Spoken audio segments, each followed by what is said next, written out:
بسم اللہ الرحمن الرحیم۔ السلام علیکم۔ اسپرٹ آف اسلام چینل میں ایک بار پھر خوش آمدید۔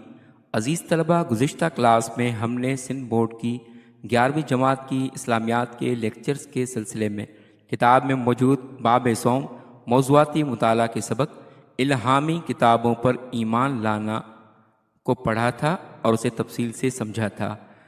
آج کی اس کلاس میں اس سبق کے کتاب میں موجود مشقی سوالات میں تفصیلی سوالات کے جوابات، مختصر سوالات کے جوابات اور کثیر الانتخابی سوالات کو سمجھیں گے۔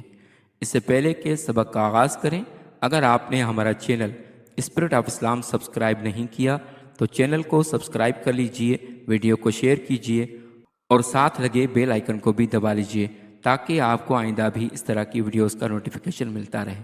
اگر آپ نے اس سبق کے تفصیلی لیکچر کی ویڈیو نہیں دیکھی تو اس کا لنک آپ کو ڈسکرپشن میں مل جائے گا۔ آپ اس لیکچر کو دیکھ لیں گے تو آپ کو ان سوالات کے جوابات کو سمجھنے میں آسانی ہوگی۔ تو چلیے چلتے ہیں سبق کی طرف۔ درج ذیل سوالات کے تفصیلی جوابات لکھیے۔ پہلا سوال ہے، الہامی کتابوں پر ایمان لانے کا کیا مطلب ہے؟ اس کے جواب میں سب سے پہلے ہیڈنگ دیں گے ایمان بالکتب۔ اللہ تعالیٰ نے انبیاء علیہ السلام پر جو کتابیں نازل کیں ان پر ایمان لانا۔ اللہ تعالیٰ نے اپنے رسولوں پر کتابوں کو نازل کیا جو کہ مخلوق کے لیے باعث رحمت و ہدایت ہیں۔ آسمانی کتابیں بندوں کے لیے دنیا و آخرت کی سعادت کی ضامن اور ان کے لیے دنیا میں گزر بسر کرنے کے لیے ایک نظام زندگی اور دستور حیات ہیں، اور لوگوں کے اختلاف کی صورت میں ان کے درمیان فیصلہ کرنے والی ہیں۔ اس کے بعد ہیڈنگ دیں گے قرآن مجید کی خصوصیات۔ قرآن کو جس کسی نے بھی توجہ سے پڑھا ہو وہ اس کی خصوصیات سے ضرور حیرت زدہ ہوگا، اور یہی خصوصیات اسے دنیا بھر کی لاکھوں کروڑوں کتابوں سے الگ ایک امتیازی مقام عطا کرتی ہیں۔ چند خصوصیات مندرجہ ذیل ہیں۔ سب سے پہلے نمبر پر ہے لا ریب کتاب۔ ہمارے سامنے یہ واحد کتاب ایسی ہے جس میں کہیں کسی مقام پر کوئی بات شبے کے انداز میں نہیں کہی گئی۔ کوئی اصول، کوئی حکم، کوئی تجزیہ اور کوئی تبصرہ اس میں ایسا دکھائی نہ دے گا جس کے پیچھے تذب و ذب کار فرما ہو۔ ہر بات یقین و تصدیق کے ساتھ کہی گئی ہے۔ اس کا ایک فقرہ یہ بتاتا ہے کہ اس کے نازل کرنے والے کو اس بات کا قطعاً کوئی اندیشہ لاحق نہیں کہ اس کی کسی بات کو جھٹلایا بھی جا سکتا ہے۔ کہیں کسی سطر میں کوئی ایسی کمزوری نہیں جھلکتی جیسی بالعموم انسانی تصانیف میں پائی جاتی ہیں۔ کوئی ایسا موقع نہیں آتا جہاں یہ محسوس ہو کہ مصنف نے خوبصورت لفظوں اور نگارش کا پردہ ڈال کر اپنی کسی کوتاہی کو چھپانے کی کوشش کی ہے۔ یہ چیلنج جس کو 1400 سال میں کوئی بھی قبول نہ کر سکا، اور آج بھی دنیا بھر کے انسان اپنی مجموعی قابلیتوں اور تخلیقی قوتوں کو جمع کر کے قرآنی انداز نگارش اور معیار کلام کا جواب نہیں دے سکتے۔ اس کتاب کی یہ ایسی خصوصیات ہیں جو اس کے دعوے کو برحق ماننے پر ہر معقول اور خوش ذوق آدمی کو مجبور کر دیتی ہیں کہ اس کتاب کو بھیجنے والا کوئی انسان نہیں بلکہ خداوند تبارک و تعالی ہے۔ اس کے بعد ہیڈنگ دیں گے کتاب العلم۔ فی الحقیقت قرآن ایک مکمل دین پیش کرتا ہے۔ یہ گویا زندگی کی کتاب ہدایت ہے اور اس میں ایک نظام تہذیب کا خاکہ دیا گیا ہے۔ اس نظام تہذیب کو چلانے کے لیے جیسی حکومت کی اور اسے قائم کرنے کے لیے جیسی تحریک کی ضرورت ہے اس کی رہنمائی موجود ہے۔ پھر مطلوبہ ریاست اور تحریک کے لیے جیسی جماعت و تنظیم اور جیسے انسانوں کی ضرورت ہے ان کا معیار پیش کیا گیا ہے۔ اس کتاب کا موضوع انسان ہے اور یہ انسان کی زندگی کے ہر پہلو سے بحث کرتی ہے۔ اس کے بعد ہیڈنگ ہے الفرقان۔ اس کتاب کی یہ امتیازی خصوصیت ہے کہ حق و باطل، خیر و شر، اچھے اور برے کے درمیان تمیز قائم کرنے والی ہے۔ چنانچہ خود اس نے اپنے آپ کو الفرقان کہا ہے۔ سورۃ الفرقان میں ارشاد ہے، جس کا ترجمہ ہے، خدائے عز و جل بہت ہی بابرکت ہے جس نے اپنے بندہ خاص محمد صلی اللہ علیہ وآلہ وسلم پر فیصلے کی کتاب قرآن نازل کی تاکہ اہل عالم کو متنبہ کرے یعنی ڈرائے۔ اس کے بعد ہیڈنگ دیں گے منفرد اور جداگانہ اسلوب۔ قرآن کی خصوصیات میں سے ایک یہ ہے کہ دنیا کی بہترین ادبی کتاب ہے۔ اس کا بالکل جداگانہ اور نرالا اسلوب ہے۔ جسے آسمانی ادب یا الہامی ادب کا عنوان دیا جا سکتا ہے۔ قرآن کی ادبیت کا کمال یہ ہے کہ کلام کرنے والا خدا ہے اور حرف مدعا اس کی طرف سے صادر ہوا ہے، مگر انداز کلام وہ ہے جو انسانی ذوق اور انسانی حسیات جمال اور انسانی معیار لطافت کے لحاظ سے ایسی بلندیوں کو چھو رہا ہے جس کی کوئی دوسری مثال نہیں۔ اس کے بعد ہیڈنگ دیں گے قرب خدا۔ اس کتاب کی ایک عظیم الشان خصوصیت یہ ہے کہ یہ اپنے قاری کو خدا سے قریب کر دیتی ہے اور خدا اس کے قریب آ جاتا ہے۔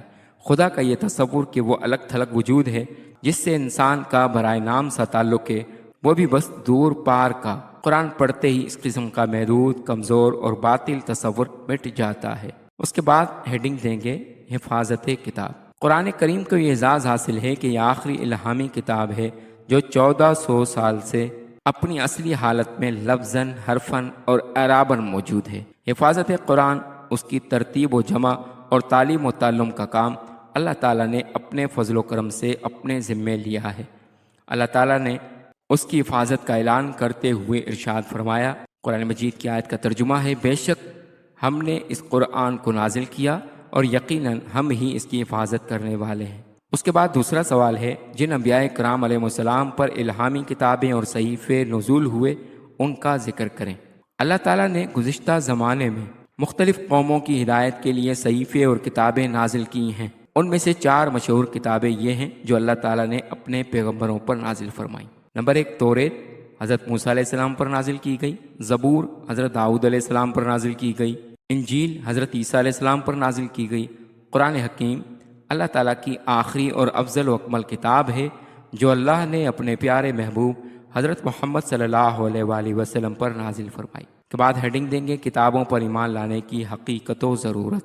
کتابوں پر ایمان لانے کا مفہوم یہ ہے کہ بندہ دل سے اس بات کی تصدیق کرے کہ اللہ تعالیٰ نے کچھ کتابیں اپنے رسولوں پر نازل فرمائی ہیں جو کہ اس کا حقیقی کلام ہے اور غیر مخلوق ہے، اور ان میں نور ہے اور وہ باعث ہدایت ہیں، اور ان میں جو کچھ ہے اس کی پیروی کرنا اور اس پر عمل کرنا واجب ہے، اور ان کی تعداد کا علم صرف اللہ تعالیٰ کو ہے، اور جو شخص اللہ تعالیٰ کی نازل کردہ کتابوں کا یا ان میں سے بعض کا انکار کرے وہ کافر ہے۔ ارشاد باری تعالیٰ ہے، آیت کا ترجمہ ہے، اے ایمان والو، اللہ تعالیٰ پر، اس کے رسول صلی اللہ علیہ وآلہ وسلم پر اور اس کتاب پر ایمان لے آؤ جو اس نے اپنے رسول پر نازل کی ہے، اور اسی طرح ان کتابوں پر بھی جو اس نے اس سے پہلے نازل کی ہیں، اور جس شخص نے اللہ تعالیٰ، اس کے فرشتوں، اس کی کتابوں، اس کے رسولوں اور قیامت کے دن سے کفر کیا وہ دور کی گمراہی میں جا پڑا۔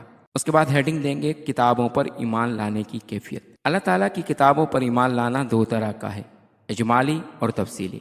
اجمالی ایمان سے مقصود یہ ہے کہ آپ اس بات پر ایمان لائیں کہ اللہ تعالیٰ نے اپنے انبیاء علیہ السلام پر کتابوں کو نازل فرمایا ہے، اور تفصیلی ایمان سے مقصود یہ ہے کہ آپ ان کتابوں پر ایمان لائیں جن کا ذکر اللہ تعالیٰ نے نام لے کر اپنی کتاب قرآن مجید میں کیا ہے، اور وہ ہیں قرآن کریم، تورات، زبور، انجیل اور حضرت ابراہیم و موسیٰ علیہ السلام کے صحیفے، اور آپ اس بات پر ایمان لے آئیں کہ اللہ تعالیٰ کی جن کو اس نے اپنے نبیوں پر نازل فرمایا، جن کے ناموں اور تعداد کا علم سوائے اس کے کسی اور کو نہیں، اور یہ بات ہمارے ذہنوں میں رہے کہ ان تمام کتابوں کی دعوت ایک ہی ہے، اور وہ یہ ہے کہ اللہ کے بندے صرف اللہ تعالیٰ کی عبادت کریں، اس کی توحید کا اقرار کریں، محض اس کی رضا کے لیے اعمال صالحہ انجام دیں اور شرک اور معاصی سے اجتناب کریں۔ اس کے بعد مختصر سوالات ہیں، درج ذیل سوالات کے مختصر جوابات لکھیے۔ پہلا سوال ہے، قرآن مجید کی خصوصیات بیان کیجیے۔